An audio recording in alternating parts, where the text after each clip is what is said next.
What's going on, everybody? We back another episode. I always got to thank the people that helped me. Shout out Colo Banker, Postal Homes, Mark Writer, Presidential Award winner. If you're looking to buy a home, definitely give Mark a call. And check out so many games now on Fans Only Sports. A lot of good games going on over there. And if you're looking to get recruited, give R&R Elite Recruits a call.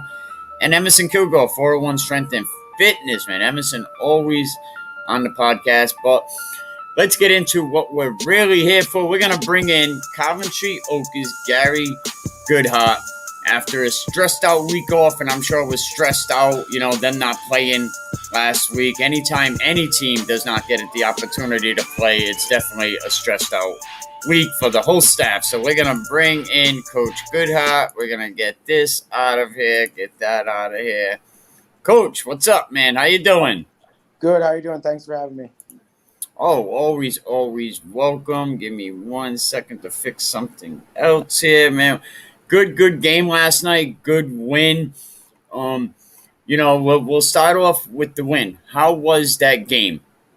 Just having a week off. In the past, we had a week off due to, I think, the team forfeited on us in the spring, and we played the worst game of football I've ever seen in my life. We fumbled like 6 times in that game. So being there at that time and then having a week off, for all the crap we're dealing with in this particular town, I was a little bit worried, especially with Rogers being so athletic. They're really fast. I think they're probably underrated, but they're an extremely fast team. I was a little worried about what kind of team is going to show up for us as far as Coventry goes, but we scored kind of quick, and then they actually, on their first offensive play, they scored like a 60-yard touchdown on their first play. And then I guess we need to be punched in the mouth real quick to realize that we're in a football game. And our kids rebounded pretty fast, and we had a pretty good game. It was rough. There was a lot of things going on, out of our control yet again. Not trying to get in trouble, but we need some more consistency as far as the reffing goes. Getting a little. It's been inconsistent all year so far, and I know I'm not the only one that thinks that and has been seeing it, because hell, there's 43 football programs in this state or whatever, and so every coaching staff is seeing reffing from a different perspective, even the same perspective. I mean, I did see something that was interesting, and I seen it a couple of years ago in a Westerly Bulldog game, using a lineman and pulling him out as a tight end. You had some problems with the officiating with that as well. Yeah, so we go into, anybody who watches our games, we go into a double wing formation, and with lack of personnel, you have to use the personnel you have. Football rule states if you have a line number, they can check in as an eligible receiver. So they told us last night we weren't allowed to do that. So we had to have our guys wear one jersey number, and then going in halftime, he had to take that jersey off and put his original jersey on because the ref he misunderstood the whole conversation, what we're trying to establish. We've been doing the same thing, and it's the first week we've had any issues with this. We're on week going into week 5 or whatever week it is. It's just that we just need consistency in the state. And I understand that there's new refs and there's not a lot of refs or whatever the problem is, but the inconsistency is the major factor, I think, for this state's football right now. And did you try to educate him? Because we do have a lot of young officials about the rule. I certainly did. Actually, I basically got told to shut my mouth. So yeah, you learn to get in line around here. It's kind of get along or go along. And that's the thing too, is like, I'm not from this state. I'm from Maine, and I don't have a synonymous name in this state. I'm a nobody, I like to say, because that's just the way it is. But I don't want to have a bad reputation or a bad name anyways, just because I don't try to teach our kids to act like that or cause trouble and commotion. So hoping we're just trying to educate, as you said, and kind of backfired on me. I got told to shut my mouth. So. Well, I noticed I see some other, someone told me about some personal fouls, and I heard at practice you are very tough on foul language, swearing. You don't allow it. Yeah, see, that was another issue too, is Like you can ask my coaching staff, you can ask the kids, you can ask the parents. Like we don't allow swearing in practice. Coaches, players, don't care who the hell you are, you get punished. If coach is swearing, we'll kick you out. You go home. Doesn't matter. You can go home. You come back tomorrow with a different attitude. But there, like we could hear they're swearing the f bombs and like more f bombs than I probably ever heard in one setting, and there was no action taken, and even trying to address it to try to make sure the game doesn't get out of control. Games can get out of control, be it by score or by physicality. You can have fist fights in games, and that's the thing we don't want. That makes the game look bad. So when you have kids that are swearing at each other, and that's just putting a little bit of gas on the fire, and it just takes one more little bit of gas for things to get out of control. When things go out of control, you can't go back. So trying to address those things and stop it before it happens is kind of what we're trying to do. And yet again, I got told to shut up for trying to stop what was going on. It's one of those things, and I get like I probably don't have any respect in the state, and I accept that. You gotta earn respect, but at the same time, I'm a head coach just like everybody else. We gotta be treated all the same, kind of. No, you're absolutely right. And there is a big disconnect between officiating and the coaching. And, I was the first to side with officiating for a while, saying we had a lot of new officials. And I know when I first started jobs, but we just finished up week 4, 50% through the season. We need to have better results. You're not the only coach. Stanley Dunbar came on last night, screaming about the officials. Very respectable. Shout out to Coach Dunbar. We hear it. We hear That's about true. it all the times. Yes, definitely. Situate had a situation where they had to change jerseys in the first week of the season as well, and officials know you guys have low numbers right now. So I mean, they should be a little more understanding about that. Yeah, no, I agree 100%. Especially like not every program has 100 kids. I mean, we know the towns and the programs. They got a ton of kids. They got numbers. They got depth. I mean, right now I had 26 kids at practice today. And You you know, are like the fifth biggest school in the state. yeah, as far as enrollment goes, we don't have big numbers, and like I accept who we have. We play with who we have every week. But at the same time, if my second year with Stanley, we played Mount Pleasant. They showed up with like 16 kids, whooped our ass, but they still showed up with 16 kids. And it's like there's got to be some sort of connect there to realize like, hey, you got to give them a little bit of real estate here because they need to put a lineman at tight end. Well, so be it. Like it's got 16 kids. What the heck else are they gonna do? It's just one of those things. There's just got to be some more. There's gonna be some more communication. There's gonna be a little bit better communication all the way around. I guess it was a little bit. I mean, we won last night, and I'm happy for the kids. I'm proud of the kids for their effort. And there's just some of the things that go on right now in the state as far as like football goes. It's a little crazy to me. I got to ask you this question only because you guys did sit out last week. Now, you heard the narrative is a lot of teams are ducking their opponents. I'm not saying you were ducking. Was your team ready to go last week? We were prepared to go. We start practice on Saturday. It doesn't matter if we win or we lose. We practice Saturday. So we practice every damn Saturday. We start our game planning. We were ready to go. I was dressed and ready to go. I got the phone call at 1:41, and then again at 2:40, and next thing I know, the game's canceled. Things out of our control. Uh, the week before that, we had 15 kids out with close contact. We were without 5 starters against Mount Pleasant, and we still played. And we'll play whoever the heck's in front of us. And it was one of those things out of our control yet again.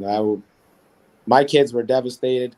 Coaching staff's devastated. You put a lot of time in going from Saturday all the way till Thursday walkthrough, and then getting told Friday afternoon you can't play in a football game, regardless of who the hell the opponent is.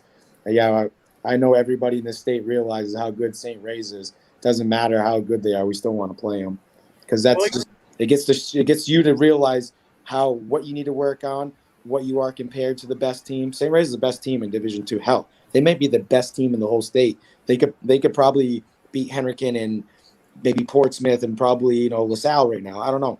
I don't know how good they actually are against those opponents, but I know how good they are in D2, and playing them gets you to know where your caliber is, what kind of team you are, how good you are, regardless of who we had or who we didn't have, who's close contact, if they could have done a better job at that time, whatever it was.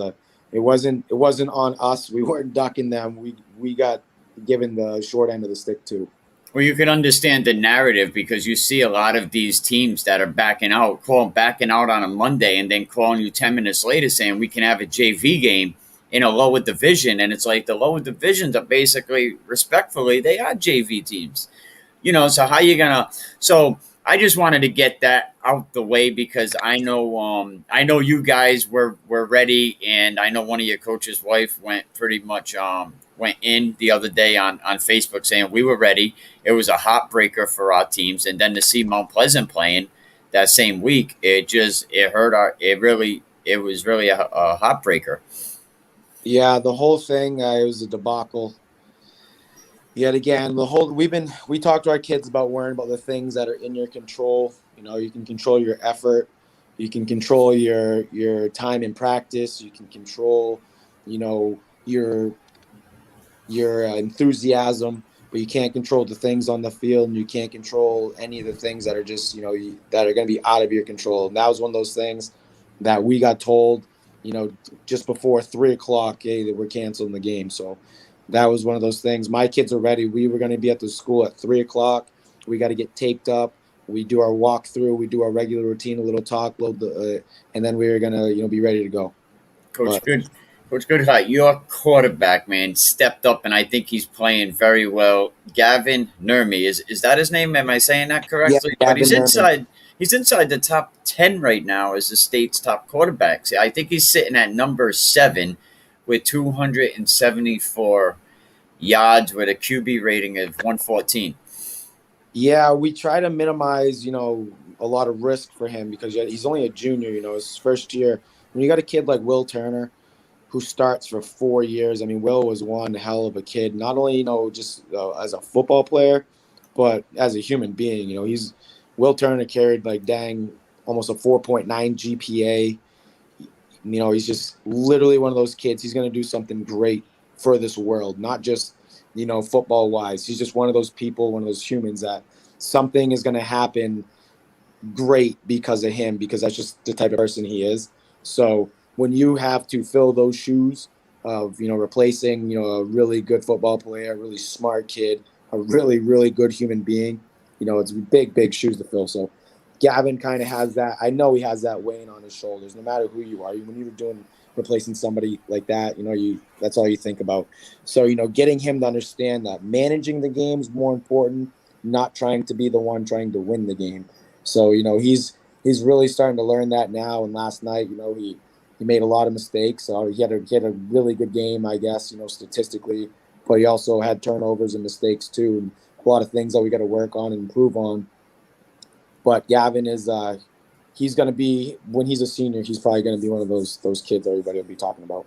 And salute to Will Turner. When I met you on July 10th at the Yacht Olympics, I think I put a clip that you said that he's probably going to be a doctor, a lawyer, or something great. Will Turner is a remarkable kid, and if anyone out there never had a chance to meet Will Turner, he's such a respectable kid.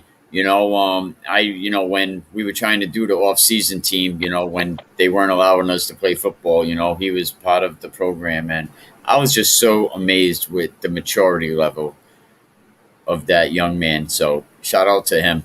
Yeah, even more than that, a shout out to his parents. He's got really good parents. They're incredible. They're just incredible people.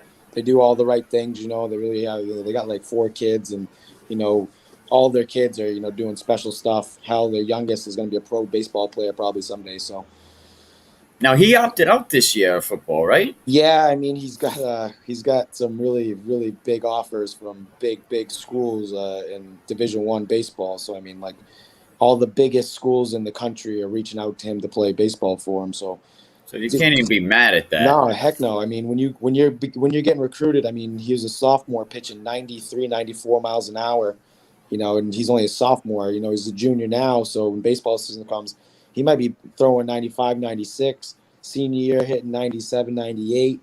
Why the heck? What kind of risk is that? Granted, if you're thinking about injury and stuff like that, it's probably going to happen. But for him, his meal ticket is baseball. Like, why not, focus on your ticket? That's your ride. Go go enjoy it, because they're gonna wine and dine you, and you're gonna be able to see parts of the country maybe you wouldn't be able to see other reasons why.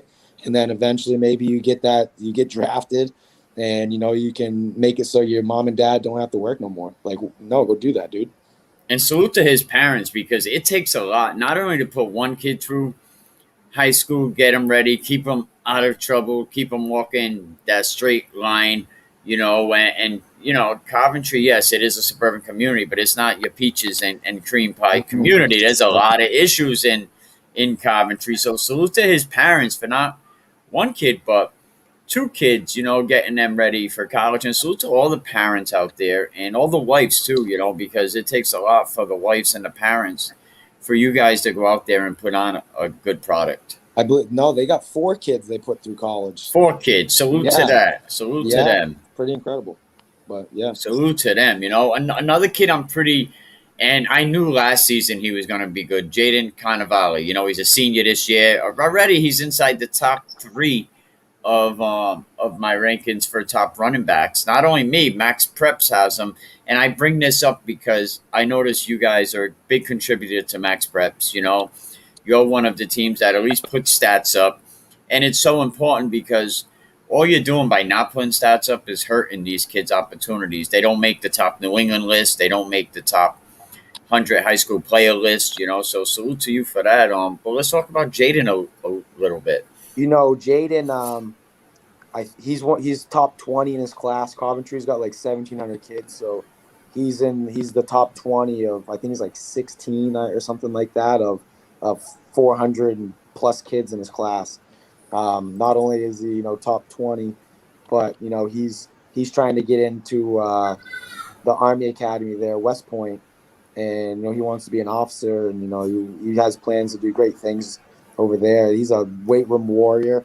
I think he's one of those kids. He started out trying to be a wide receiver, and after a couple of days, moved into running back. Like, but you're not going to help us right now, but in the future, you'll help us. And in the spring was that time. That's where he shined. He had his opportunity to realize that's when he's going to help us. And now as a senior, all that hard work, all that speed training we've done, all that weightlifting has really paid off, because he's 175 pounds or so, but holy heck, he's a bull. He's strong. Like last night, if you watch the film, there's plays where he's carrying 3-4 guys down the field, and he went from not being able to catch a football to now, he can catch a football and he can do some things with it. So he's one hell of a kid himself. He's got really good parents too. There's Coventry's one of those things. You got kids with no parents. You got kids with one parent. You got kids with grandparents. You got kids with both parents.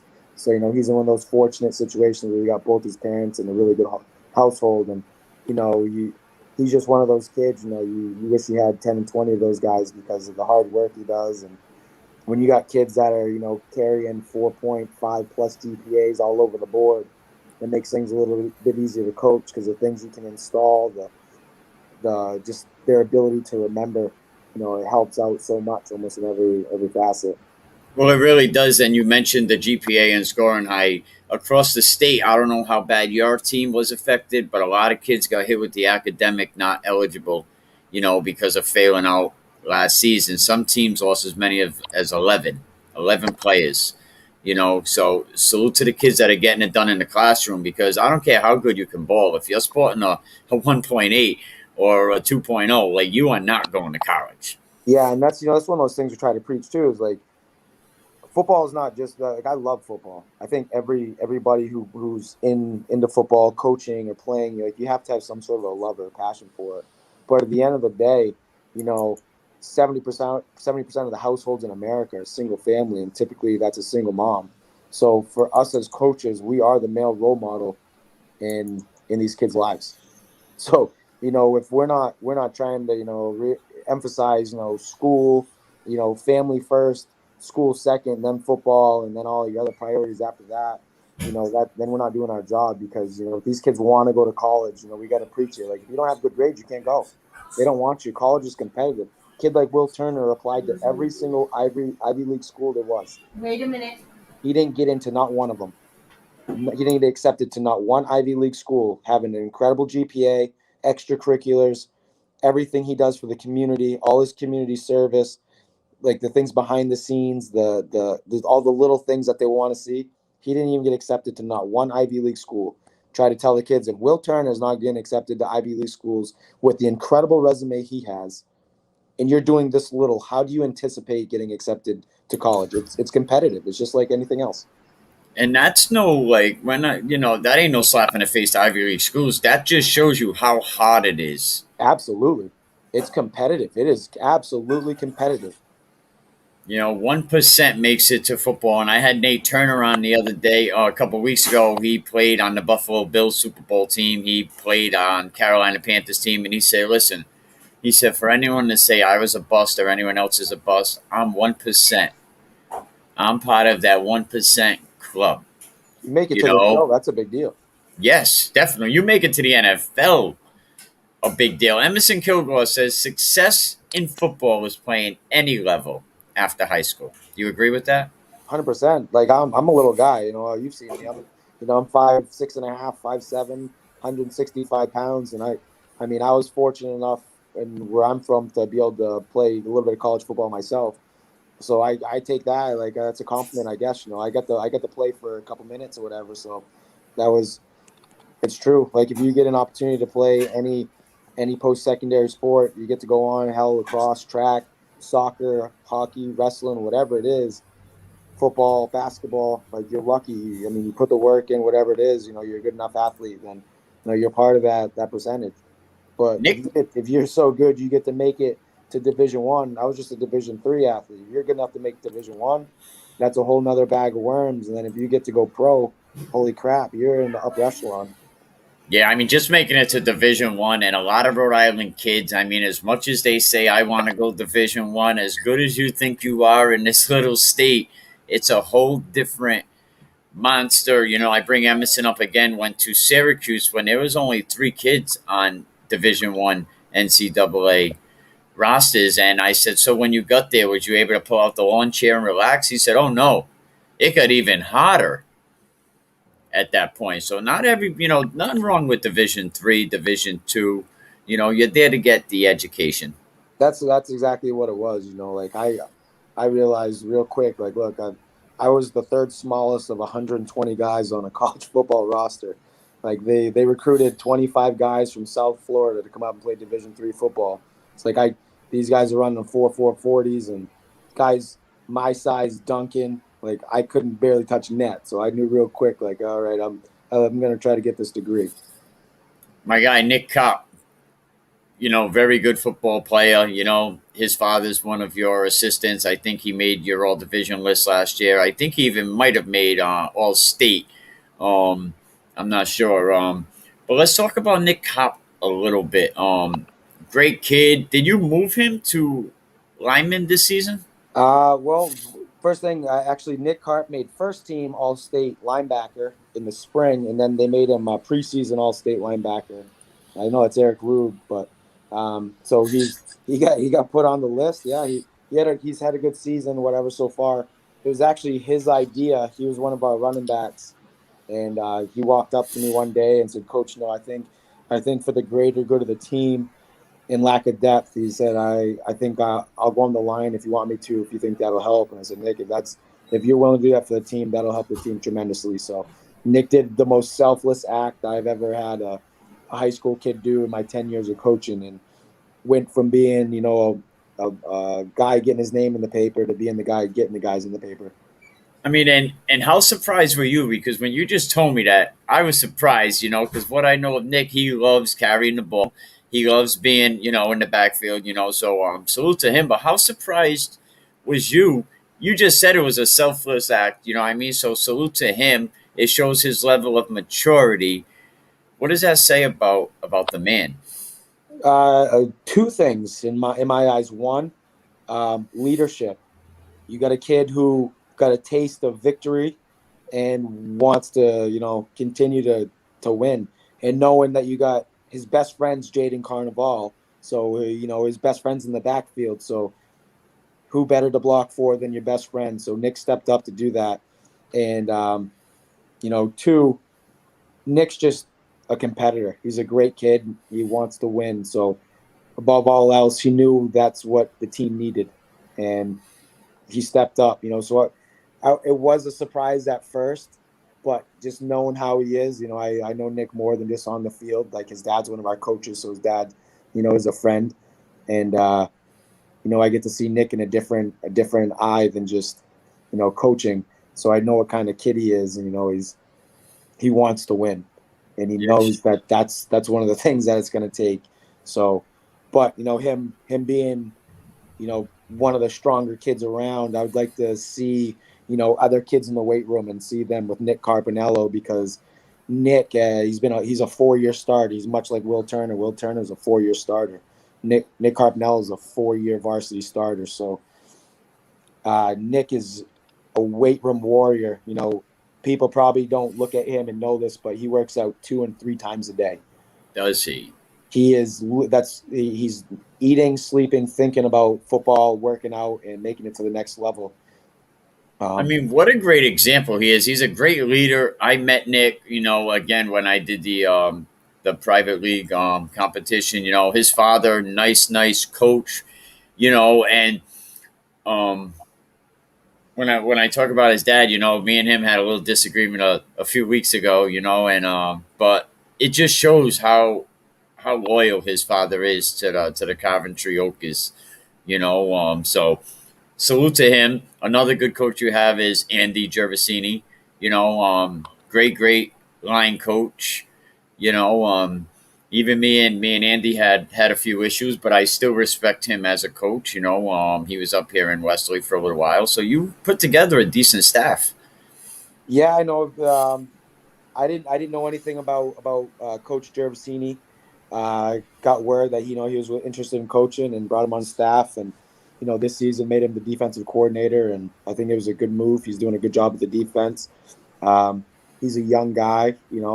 I'm relatively young too. I'm gonna be 35 here kind of soon, but he's a bit younger than me, and he's got a lot of energy and he's got a lot of knowledge. I respect him, and we I think you're right. We put together a pretty good staff. We're still a little bit light on numbers. As far as eyes on the field. So, still trying to get a couple more guys out here. But right now we got 5, and we got the five we need right now.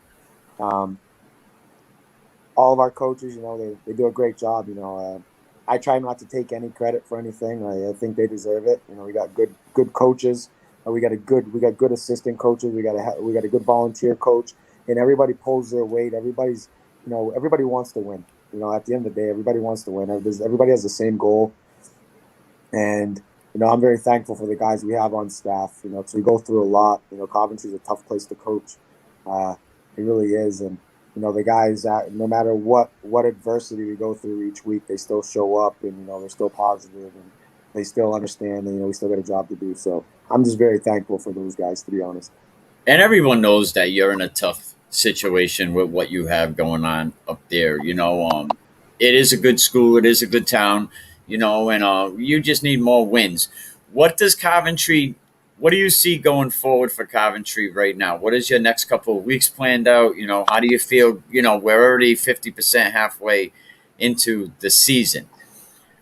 My first 2 years in Coventry, I coached under Stanley Dunbar, and Stan can vouch. Me and Stan are still friends. We still talk. Pretty much every single week. I love Stan, and our first 2 years we lost to Lincoln pretty bad, both years back to back. So we got Lincoln on Friday night. We love to beat those guys. That'd be really cool. That's really up on the priority list. Obviously, we want to make the playoffs, but it's hard to project. It's a week. This game is week by week, and it doesn't really matter because any team can win any given week. It doesn't matter. Just the stars align perfectly. Everything's just supposed to go the way it's supposed to go, and so can't really project forward because after this we got a tough Barrington team coming right up, and we really like to beat those guys too as well. But we got to focus on Lincoln right now because that's what we got on Friday night. Please beat Barrington. Please beat Barrington.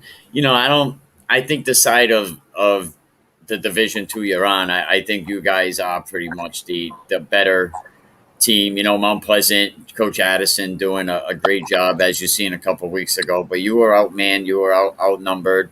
But I give credit to coaches like you. North Smithfield, Coach Piver, he knows he had to get on that bus with 20 kids because of whatever situation. He didn't cop out and say, oh, no, we can't play because we don't have enough kids. He got on that bus and he went to play Pilgrim knowing he was outmatched, outmanned, and it was going to be a bad night. And salute to you guys for at least saying, you know what, we don't have the dogs we want, but we're still going to the fight. Yeah, we all signed up to coach this game. It is what it is. You can't go into every game assuming you're going to win. You definitely can't assume you're going to lose, but you got to go in to play. It doesn't matter who it is you're playing against. You got to show up, because I don't want to talk bad about our society right now, but I think there's a lot of quit in our society, and I don't like that, because it teaches our kids to quit. And I don't know how old you are, Mike, but I know how old I am, and I know that in 40, 50 years, these kids are going to be the ones that are going to be taking care of us. And if we're teaching them to quit right now, what the heck's going to be happening then? No, I'm afraid. I don't want to be old and worrying about what kind of life I'm going to have to live, or if I'm going to be able to retire, or what the retirement home's going to hold for me there. There's just going to be too much quitting, and we can't teach these kids to quit. You got to fight no matter what. Sometimes you're going to get punched in the mouth, and it's how you respond. So you got to you got to keep fighting. That's all I got to say. We just got to keep fighting.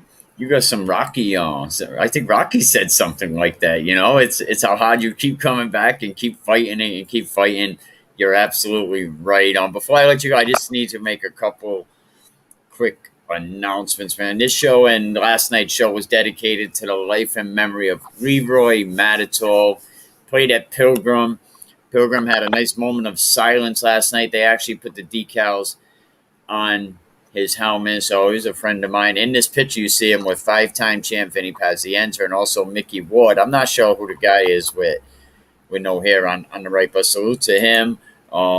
Thank you to Mark Wright for always helping us out. And if you want to put a logo up here or sponsor any episode or even this episode, definitely give me a shout, an R&R recruits. And if you need your games on Fans Only Sports, reach out to Fans Only Sports. Coach Goodheart, any last words going forward until we talk next week? I just want to say thank you again. Thanks for what you're doing for Rhode Island football. I'm from Maine, so it's a little bit different perspective. It's tough because the state's so small, but they don't really cover football the way that they should. Maine, I know it's a little bit bigger or whatever, but there's so much coverage. Everybody's just so excited about football. I think all the coaches, I think I can speak for all of us and just say I appreciate you trying to do what you can for the state's football. I try. It's tough, and going against these machines, it's tough, like I don't have many resources, and that's why I'm always telling people, if you want to sponsor something or make donations, I don't want to just have a regular live stream. You see the artwork that I have up here, I want it to be a good production, and I care about the kids in this state. So thank you very much, Coach Goodheart, and we'll talk to you next week, hopefully. Sounds great. Thanks. All right. Anytime, Coach Goodheart, man. Coventry Oakers, man. So thank you. We'll talk soon, Coach. Sounds good. Bye. Coach Goodheart joined us. Thank you, Coach Goodheart, for joining us. Later on today, we'll talk to Wes Pennington after his West Warwick St. Rays game. And if you want to help sponsor an episode, you can put your logo right here. We really, really appreciate it. So thank you to everybody, that helps me out, because it's all about promoting these kids. All right, we out of here. We'll be back a little bit later after the St. Rays game. You nervous with butterflies in your stomach, don't try to intimidate me, you couldn't scare me with lip. I'm spontaneous, smart, dangerous, fancy and quick. My trainer told me to work, he ain't prepared me to quit. I'm the only captain who's sailing this championship.